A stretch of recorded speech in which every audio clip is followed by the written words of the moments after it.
So hi everybody. Today on my LinkedIn Live, I have Dan Murray-Serter, and he is a serial entrepreneur and a podcast host. He is the co-founder of Braincare company Heights, and it's really this business that I wanted to talk to Dan about today. But he's also the host of the UK's #1 business podcast, Secret Leaders. Dan, thank you so much for coming on. Thanks for having me. I would love you to tell us a little bit about Heights and really how you came up with the idea or the inspiration for this fantastic business. Yeah, with pleasure. So Heights, as you mentioned, is a brain care company, which no one's really heard of before. And if you don't know what that means, that's almost purposeful. We're trying to create our own category through an insight of how little attention and priority we really do give to our most important organ. And our sense of priorities as a species randomly seems very backwards. So we spend a lot of time thinking about, daily skincare routines, hair care, oral care, etc. But no time really thinking about the practices and ways to feed our brain so that it thrives, which I find really ironic and backwards. But the problem that we really have is this is all talking about prevention and wellness, like skin cream is, right? You can't really see the impact of that immediately, but in a longevity basis, you're really moisturizing your hands every day so you don't get wrinkles. And so over the long term, because we know that the body decays, we're making sure that we look our best for longer on the outside. So I find it ironic we don't do it on the inside. But the answer to your question is the reason I started Heights is because I was one of those people that didn't give any priority to my brain, and I ended up having massive repercussions of that. So the background story is I was at a moment in my life about 3 years ago when I was very happy. Very fulfilled, lots of great things going on in my life. If people ask me how I was, I'd say great, I'm very happy, fulfilled, etc. And then one day I just couldn't sleep. Well, I could, that's a lie. I'd go to sleep at midnight and wake up at 2 a.m. And then this feeling would just recur, first one night, then 2 nights. And then after a week, I was like, okay, that's a bit strange. And anyway, this went on for 5 months. So really, really long time. Obviously, I'm depleting in energy the whole time. And then what manifests from there is getting really chronic anxiety. So, anxiety is something that I generally think entrepreneurs especially, do suffer from, because you're forced to spend a lot of your time projecting the future and inventing and creating a future that doesn't yet exist, which is exactly what the symptoms of anxiety really are about. So I've always found it a very relevant mental health side effect of entrepreneurship. And you could say the same for strategists. Anyone that has to spend their time less in the present and more in the future would suffer from that kind of experience. I've never really thought about it in this sense, but by the same logic, I'd imagine that maybe historians might spend more time depressed thinking about the past all the time. Anyway, story for another time. Because now I'm rambling. Now I'm thinking, I wonder if doctors are really present because they have to focus on the here and now. Anyway, I'll focus on what I know best, which is entrepreneurship, projecting into the future. So the reality is I tried everything to try and solve my problem, as you would. So, I went to a doctor, he gave me sleeping pills. I didn't take them because I didn't really think that was a good solution. I went to, all sorts of things, sleep therapy, Calm, Sleepio, sleep stories, like you name it, I tried it. I'm a sleep nerd now. So lots of top tips for sleep. The reality is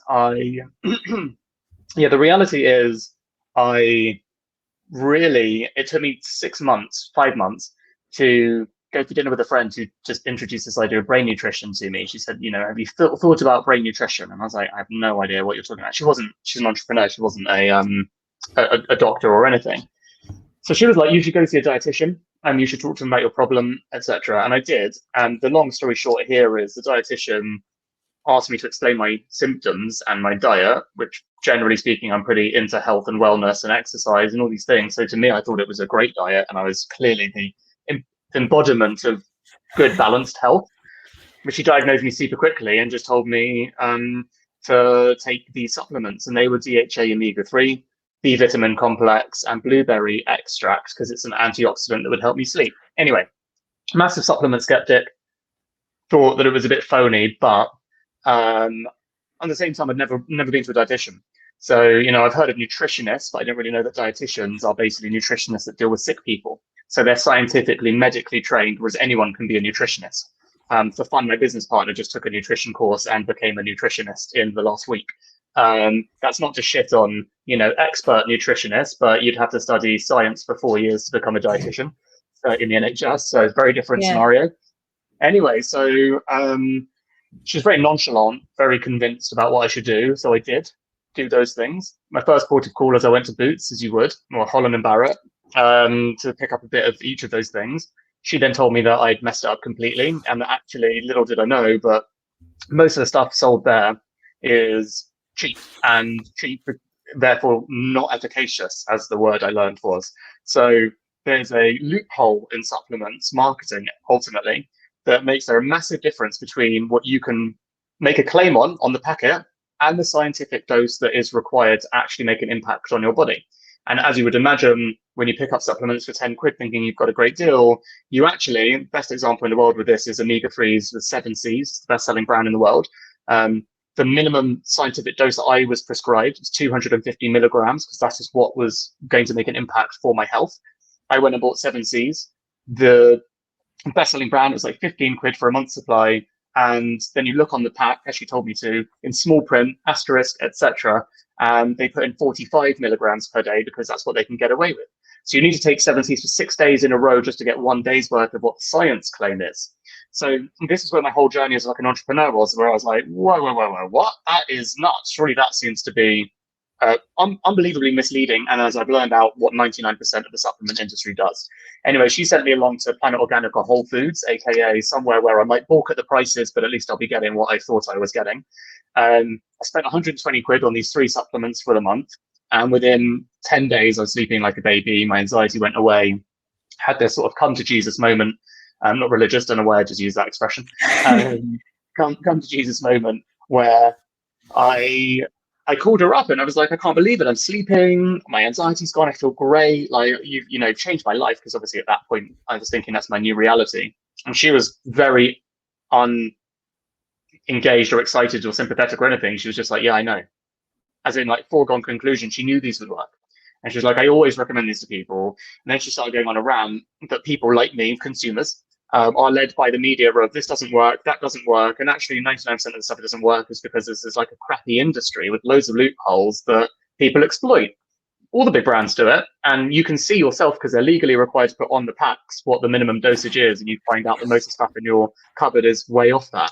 So all of this stuff compounded to me to be like, wow, I've just learned that there is this freely available stuff from nature synthesized into supplements. Always thought you should get this stuff in your whole food. So I started eating, like becoming obsessed with eating brain food, but it turns out it's very expensive, quite time consuming. And I'm a bad cook. All of those things combined to me being like, this is probably not my new reality. I'll need to find a better way. But my first idea of this, by the way, was I was probably going to start a restaurant that was just brain food. And after so many attempts, realized I was a terrible cook and it might not be the best use of my entrepreneurship skills. So with my business partner, Joel, we decided that the best approach that we could do without any money or funding or evidence or anything was just to start a community, like a newsletter, because what I realized that day is there's tons and tons and tons of scientific papers, peer-reviewed journal studies, etc., on the impact of all these ingredients on our brain, on mental health diseases, on mental performance if you're feeling absolutely fine, on focus, on brain fog, on sleep, on energy, on anxiety, all of them. And nutrition is such a massive part of it, and it's so unknown. It never came into my concept at all as a general consumer that thinks of himself as healthy and interested in, the forefront of, zeitgeisty things. Never made it onto my radar. I had to have a real problem and go get it diagnosed at a dietitian, for whom it was the first suggestion. It was so obvious to her. So I was just like, look, there's a massive opportunity here to uncover what science papers say are good for our brains, our mental health, our mental performance, how to nurture our brains, and a massive missing gap where no one literally knows that this is a thing. So communication, branding, packaging the stuff together in a way that people will connect with, because science papers are boring. That's a great opportunity. So in summary of my very long monologue, we started writing a newsletter over 2 years ago. And we've sent it every single Sunday for 120 odd weeks, and maybe 125 weeks or something.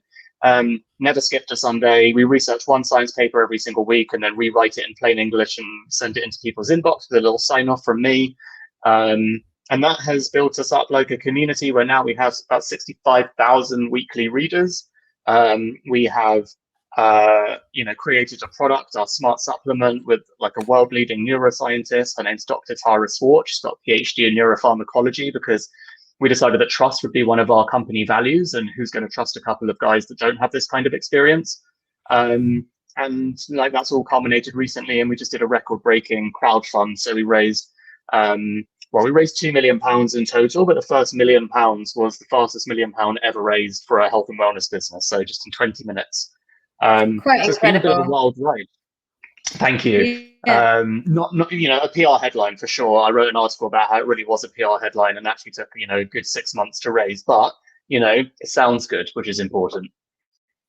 Well, I was going to say, so the reason that I know about Heights, and actually today I have signed up to become a Heights customer, and I'm super excited to start taking my supplements and reporting back about my amazing brain health. And I mean, I've got 4 children, so I need that.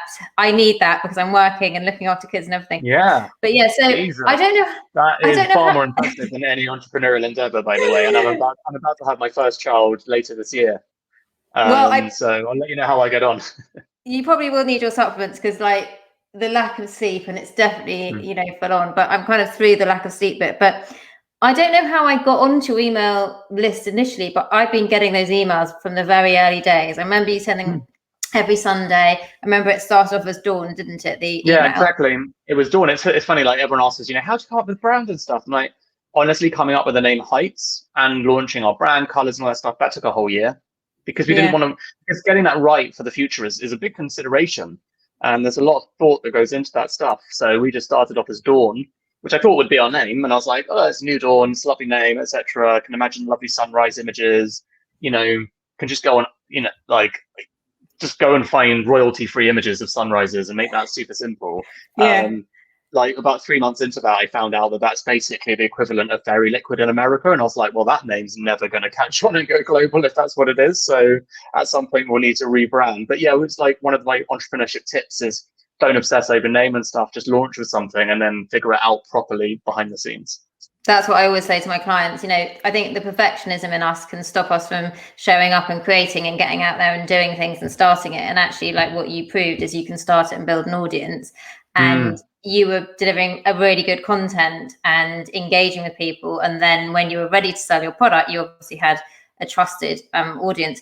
It's really interesting that you talk about trust, because I was going to ask you, you've got all these experts, and obviously that brings you so much credibility. So at what point did you decide to get the experts on board? And Dr. Ranjan Chatterjee is one of my favorite. I've read his stress solution book. I think it's brilliant. So yeah, a double question. When did you decide to get them on board, and how did you decide who to choose? Well, really early on.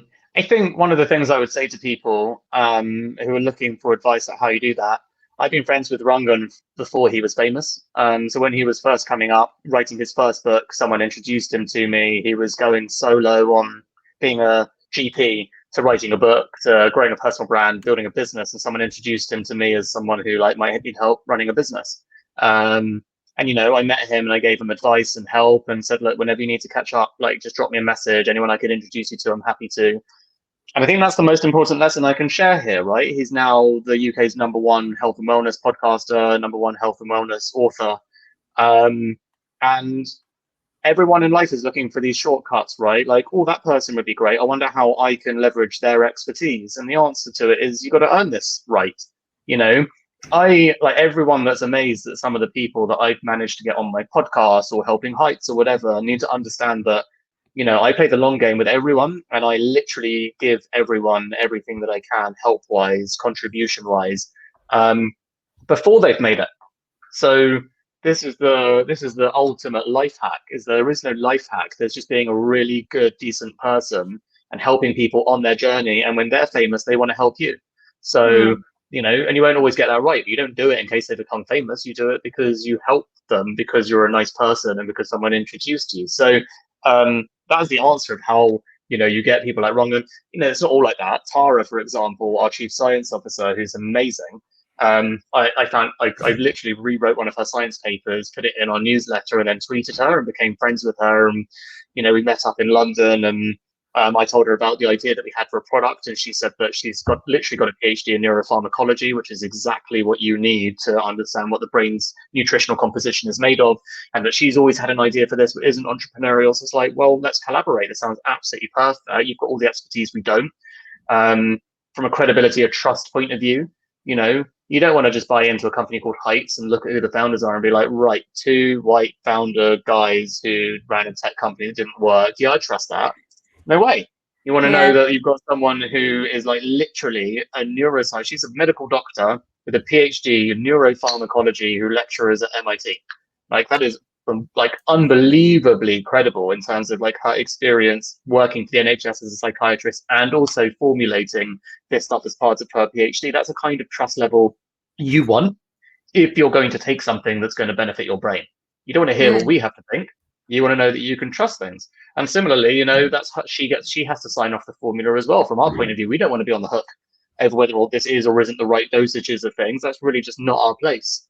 Where, someone that's on a PhD in that, you'd have to trust really does know that stuff. So that's been our approach the whole entire time. Whenever we approach a new product, it's what's the most credible and most trusted way that we could launch this product, and how would we bring it to market so that people can really trust that our brand is the one for them for life, not anyone else's, and everything that we make is fully trust, science backed, etc. And I think you're so right, and it's amazing, isn't it? The power of strategic partnerships. And what I was thinking about when you were talking about, I was, maybe I pronounced it wrongly, Ranjan Chatterjee, but yeah, Rangan, yeah. This book that I read that I was given by someone, written by Adam Grant, which is called Give and Take. I don't know if you've read it, but it's all about and it's amazing, and it's the givers. The givers end up being the ones that win in the end because they selflessly give, like you were saying, introducing people, helping people, and in return all those people want to help you. And I think that's a testament. It goes to show, doesn't it? You do put in so much work up front, and you're not even expecting to get it back, but then people like you and trust you and they want to help you. Yeah, listen, I think the thing is, like, 99% of people are busy and they think about what they need today or tomorrow, and so they build a life based on transactions. Whereas I think about my life as where I want it to end and how fulfilled I want to be, and I've always had the same attitude. I build my life in relationships. So I build relationships. I ask how I can help other people. And I'm like we've talked about earlier, I am struggling with that right now. I've literally got to a breaking point where I can't accept any more requests for calls, Zooms, or anything from anyone whatsoever. But like, I'm finding ways to overcome that by, using Clubhouse as a, drop in Q&A, come ask me anything, use that time so I can help a few more people. Obviously my podcast is one, the articles that I wrote. So like the most common one I get at the moment, obviously, is, how did you do your crowdfund? I mean, honestly, I get 10 a day, and including, by the way, from my investors. So this is the one that's really difficult, right? My investors are like, I've invested in another company that's doing a crowdfund. Do you mind just grabbing 15 minutes with them? I get like 5 of those a day. So how do you tell your own investors that like you can't do that for them? So I put together this article. Again, the article took me about 5 or 6 hours to write in that level of detail. And it's a 20-minute read. And it's a 20-minute read on purpose, because I have a whole attitude of, if you want to do a successful crowdfund and you can't spare 20 minutes to read how to do a crowdfund, the answer is you won't successfly do one. There's stuff, anything in life that is worth doing and is hard to do takes time and effort. And so like I'm trying to also learn about putting together really, really detailed and comprehensive documents that can help people that are off-putting as well, because loads of people also want to waste your time. 5-10 minutes here, there, and everywhere for people who frankly are never going to do anything with that information, because they also are the types that can't be bothered to spend 20 minutes reading an article on how to do something. So it's the perfect filter, I'm learning, but it's definitely not like a catch-all, because as I said to you earlier, ironically, that article's created even more requests for 10 or 15 minutes of time. So I'm definitely having to learn how to help people at better scale in a more logical way. And Dan, we're coming up to 20 minutes, and I'm aware of your time, and you're so generous to come on the podcast, and I'm so grateful to you. And I'd love to chat to you. I mean, honestly, I've got a list of questions that's so long about crowdfunding, about your vision, about why you set up a product-based business, if that was something you always wanted to do, but I haven't got time to ask you for it because you're a super busy man. Just one thing, we've had somebody in the comments saying that they've been taking your supplements for a year. So that's amazing. What's the likeliness? Amazing. You must have lots of customers, or otherwise there's just people everywhere who know about you, and they're popping up in the LinkedIn feed. So that's incredible. Oh, do you know what? I'm such an idiot. I've had the private chat on the whole time, not even had the comments open, so I haven't seen that. I know. Genevieve, To be honest, Genevieve's one of our faves. Genevieve, yeah. To be honest, like, you know, I think if we were reading the comments, we'd be on here even longer, wouldn't we? So, Fair enough. Dan, I was just going to say that Genevieve, by the way, is over 50, looks like she's 30, and she did before she started taking heights. So, in fairness, like, you know, I can't take credit for how amazing she looks, because she looked like that at the time. It's like literally an in-joke with us. We're like, wish that heights could claim your aging is anything to do with us. But yeah, her skincare routine is definitely inspiration for our Braincare routine. I'll definitely say that much. Amazing. And Dan, so the message from you is Clubhouse. Find you on Clubhouse. Yeah, absolutely. That's the best place where that is people a place. can come and, you know, connect with you. And 100%, obviously, 100%. And I'll share all your links and your videos and your resources and everything. Thank you so much for chatting to me today. It's been amazing. My pleasure. Thanks so much for having me, Emmy.